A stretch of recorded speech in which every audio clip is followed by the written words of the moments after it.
Salut tout le monde. J'espère que vous allez tous bien.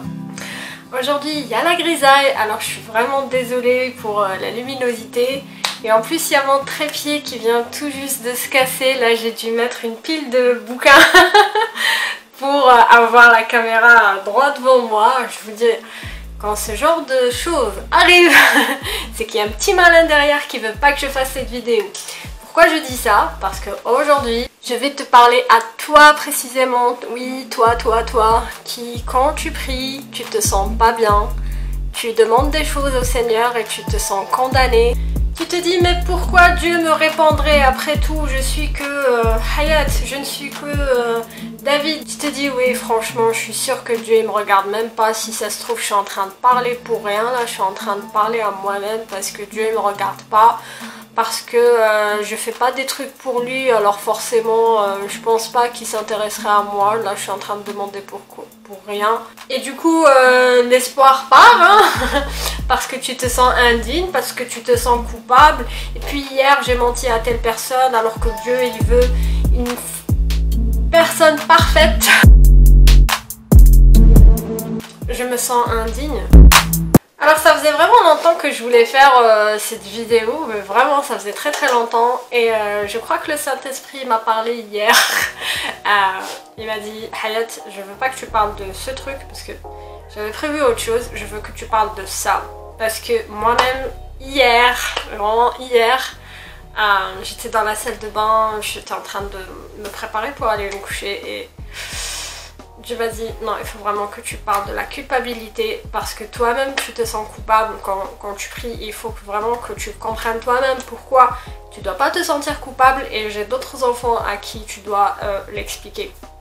Bon, c'est un petit peu comment dire, je vous ai fait un petit résumé mais je l'ai comme senti comme ça dans mes pensées et tout et je me suis dit ah super, bah, c'est vendredi, on va la faire cette vidéo. Et là, pendant que j'étais en prière, j'ai dit, mais Seigneur, il y en a où dans la Bible des personnes qui se sont senties indignes par rapport à toi, vu que tu as parlé à pas mal de prophètes et tout. Bah, je sais pas, à part Jonas qui voulait pas trop faire ce que tu lui demandais parce qu'il avait peur, les autres, bah, ils étaient prophètes, c'était... Oula, c'est quelqu'un, tu vois. Et j'ai réfléchi comme ça et j'ai pensé tout de suite au tout premier, enfin celui auquel j'ai pensé, hein. Pas forcément le premier, mais c'était à Moïse qui, Dieu lui avait demandé de faire sortir les Israélites d'Égypte et tout. Et tout de suite, le petit truc qu'il lui a dit, c'est oui, mais Seigneur, moi je bégayais, je peux pas. Il se sentait indigne, tu vois, parce que pour lui, un prophète, celui qui allait sortir les Israélites de l'Égypte devait être beau gosse, je pense, qui parle bien, qui présente bien, tu vois. Et lui, il se sentait un peu gêné, un peu honteux. Il avait honte de lui-même, clairement. Je pense aussi à ce prophète à qui Dieu parlait, il s'est retrouvé dans le ciel et Dieu lui a parlé et le type il était tout gêné parce que il s'est dit Dieu est en train de me parler à moi par qui les mensonges sortent de ma bouche, moi qui parle mal, il se sentait vraiment super gêné. Un des acteurs de la Bible, un des acteurs du Nouveau Testament que j'aime beaucoup, mais vraiment que j'aime beaucoup, c'est bien sûr Pierre. Je pense que vous l'aurez compris, je parle un peu beaucoup de lui, je trouve. Je vous avais un peu parlé aussi dans l'avant-dernière vidéo du moment où il l'avait renié 3 fois. Et là, vraiment, cette vidéo va essentiellement se baser sur son témoignage à lui, sur sa partie à lui. Et Pierre était tellement gêné, mais avoir tellement gêné, il se sentait honteux. Moi, l'apôtre, à qui il a dit, tu es appelé Pierre, et sur cette pierre, je fondrai mon église, nanana, c'est à moi qui m'a dit ça. Moi, je l'ai renié 3 fois. Je suis indigne, je vais arrêter net cette fonction. Je vais pas aller chez les juifs leur prêcher la bonne nouvelle. Je vais revenir à mon ancien boulot, là où j'étais pépère, peinard, très bien. Je sais pas s'il était peinard, mais je vais retourner vers la pêche, mon ancien boulot, là où moi je sais que je renierai pas à Dieu, je ferai pas de bêtises, je ferai pas de conneries, je vais revenir à la mer. Et c'est ce qu'il a fait.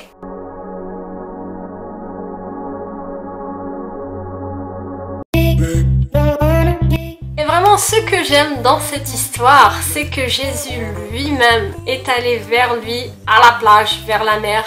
Il lui a dit, mets ton filet un peu à gauche ou à droite, je sais plus quoi. Et il lui a dit, mais j'ai pêché toute la nuit, il n'y avait rien. Et il lui dit, mais quand même. Et l'autre, il lui dit, bon, puisque tu l'as dit, je vais le faire. Et il prend une grosse pêche.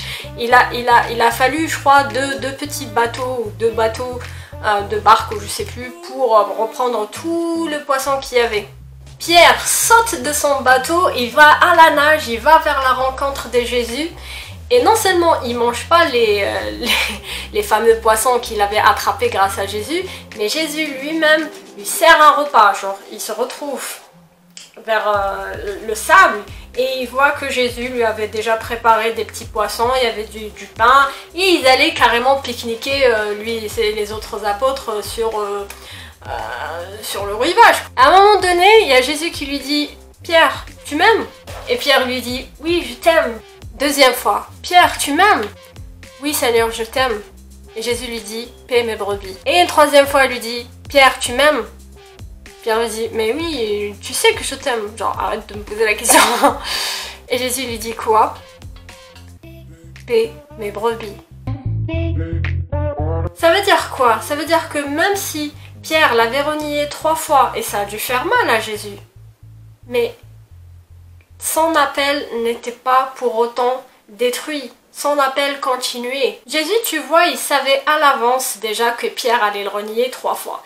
Il savait à l'avance tous les bêtises qui allaient se passer chez les apôtres. Il connaissait leurs pensées, il les avait choisis avant même qu'il fasse toutes ces bêtises, avant même que Thomas ne croie pas qu'il est ressuscité, alors qu'il lui avait dit qu'il allait ressusciter.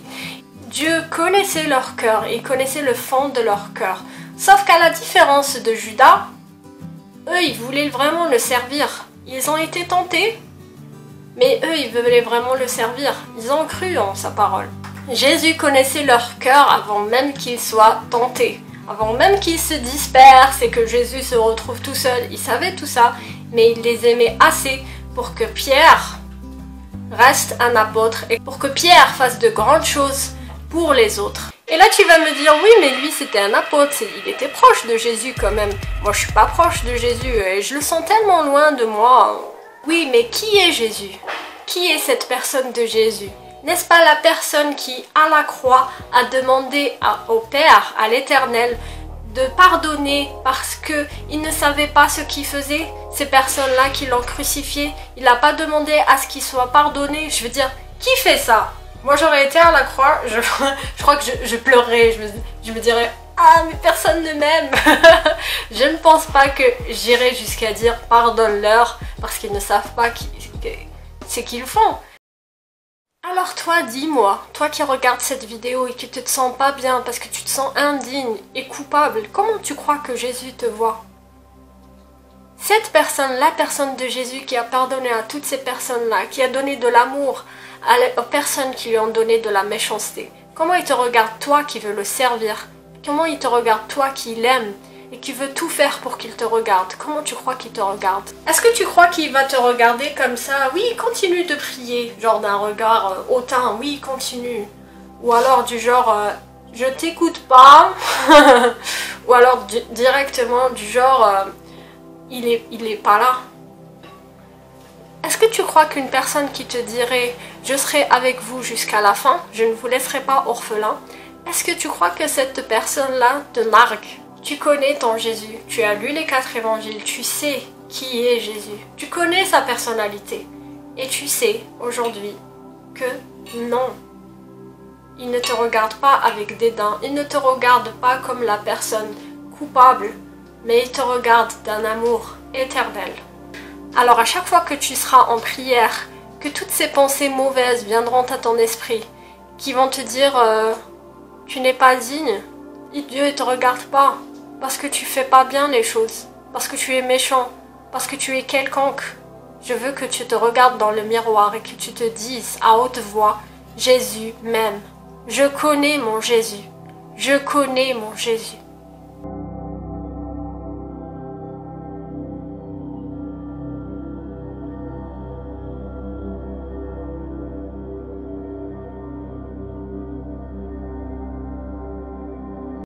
J'espère que cette vidéo aura touché le cœur de quelqu'un aujourd'hui. Je vous dis à la prochaine vidéo et souriez, vous êtes bénis.